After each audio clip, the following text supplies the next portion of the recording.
the whole Neil Young, Joe Rogan saga that blew up in the past week. And obviously a lot's been said about it. Neil Young taking a stance, against what he saw as misinformation on the platform. And, basically like he didn't really have a chance really because Spotify just said, we'll go with Joe, thanks. That's it. You got to pick your fights, Neil. Like, I just felt it like, there's so much you can talk about the ideological part of it, but for me, it was such a cynical business move in the sense of, if you think of that art versus commerce thing, it was really just Neil Young's got 6 million listeners, Joe's got 200 million.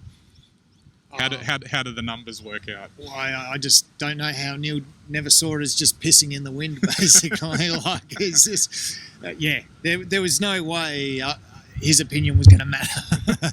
Yeah, well, and plus too, fair enough. He's probably got like some sort of, he's taking a stand for himself, and he's got like that. I think he had that history of supporting vaccines because he had polio or something like that in the past. So I can definitely understand for grounds like that he'd be objecting. But at the same time, knowing how this business works, the key thing I think will be to see what happens from this. Now, obviously, Spotify's not hurting from a money point of view because I'm sure they're generating heaps of ad revenue through a long form podcast that's going out to 200 million listeners every week.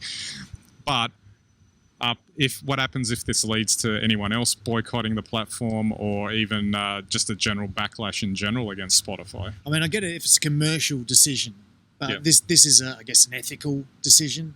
And Spotify doesn't make the product that Neil's rebelling against; it just streams it. So, you're going to be, unless you've got 200 million listeners, like you say, you're never going to have a shot.